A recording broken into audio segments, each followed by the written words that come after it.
Hello everyone! Welcome back to my channel, Dabjar Vlogs. Sa video na ito, may share akong topic tungkol sa GCash problem today. Ito ang 4 simple tips para ma-fix ito.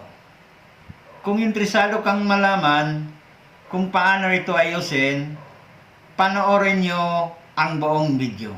Dahil ipapakita ko ang simple tips and idea kung paano gawin ang bawat steps ng GCash not working today. Huwag magpanik at ipapakita ko sa inyo ang ilang simple step para maayos ang problema sa GCash apps. At bago tayo magsimula, ay mag-intro muna tayo.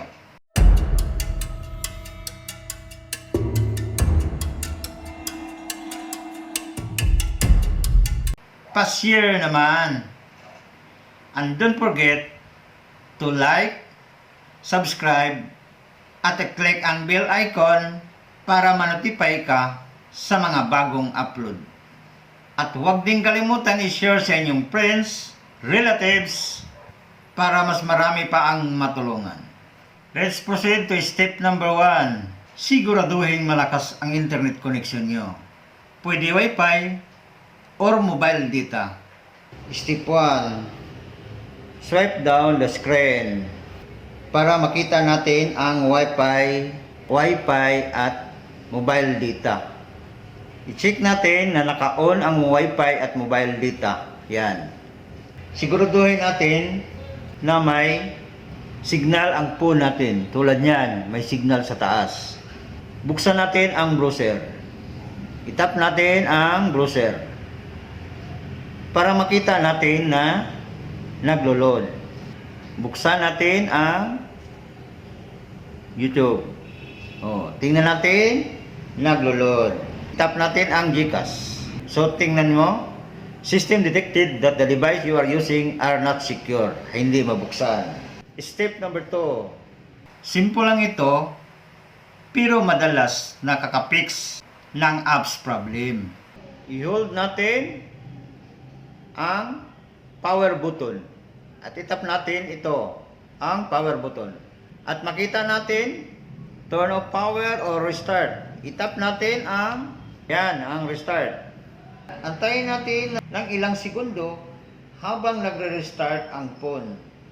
Yan. Itap na natin ang pin.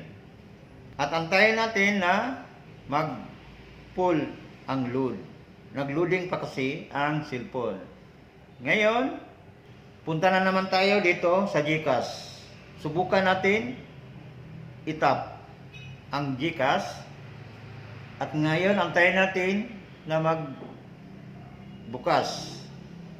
At ngayon, makita natin, system detected that the device you are using are not secure. Step 3. Clear apps cache. Pangatlo, pupunta tayo sa settings, and apps, and GCash, and storage, and clear cache.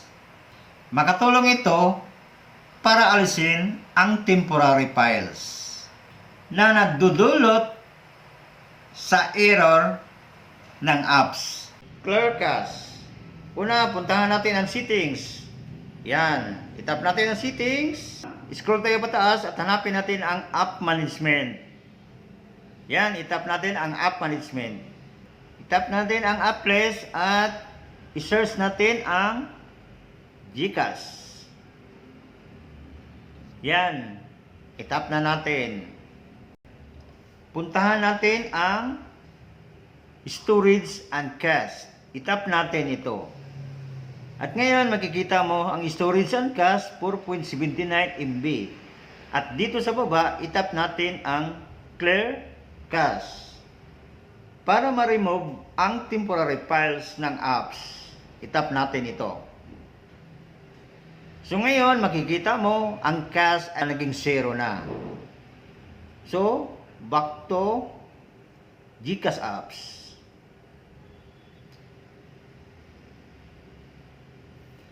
Ngayon, subukan natin ulit buksan ang GCash apps. Ganon din, system detected that the device you are using are not secure. Step 4. Update the apps. Siguraduhin na updated ang apps sa Play Store. Kapag luma ang version, minsan hindi gumagana ng maayos. Una, punta tayo sa Google Play Store. Yan, itap natin ang Google Play Store. At dito sa baba, i-search natin ang GCash. GCash. Itap natin ang GCash update. At ngayon, natapos na tap natin ang GCash update, ito na ang lumabas. Open. So, itap natin ang open. Ganun pa rin. Automatic siyang nag-reply ang Google support na system detected that the device you are using are not secure. Tapos ko nang nagawa ang step 4. Pero hindi pa rin mabuksan. Nakalagay kasi GCash based on the reply support, kapag naka-on ang developer option, minsan iniisip ng apps na hindi secure ang device. Kaya hindi siya mabuksan. Kaya kailangan natin i-turn off ito. May final solution tayo dyan para mabuksan natin ang GCash. Unang gawin natin, itap natin ang settings. At ang sunod, dito sa baba, itap natin ang system. Then scroll tayo pataas at hanapin natin ang developer option. Yan, makikita mo ang developer option. Itap natin ito. Ngayon, makikita natin na naka-turn on ang developer option. So, ang gagawin natin, i-toggle off natin siya. I-turn off natin. Yan, naka-turn off na. Balikan natin ang GCash apps. Itap natin ang GCash apps. Ngayon, antayin natin na magbukas. Tingnan mo. Itap natin ang PIN. Nabuksan ko na ang GCash dahil in-off ko na ang developer option. So, pwede ko na itong magamit. Kung nakatulong ang episode na ito, paki-share naman sa iba. And please don't forget to like, subscribe, at i-hit ang bell icon para ma-notify kayo sa mga bagong upload ko. At huwag din kalimutan i-share sa inyong friends and relatives para mas marami pa ang matulungan sa mga useful tech tips at solusyon. Kung gumana ito sa phone nyo, mag-comments kayo dyan sa ibaba. At kung may iba pa kayong problema sa phone, i-comments lang at gagawa natin ng pre-video solution. Have a nice day. Thank you for your time and effort to watch the video.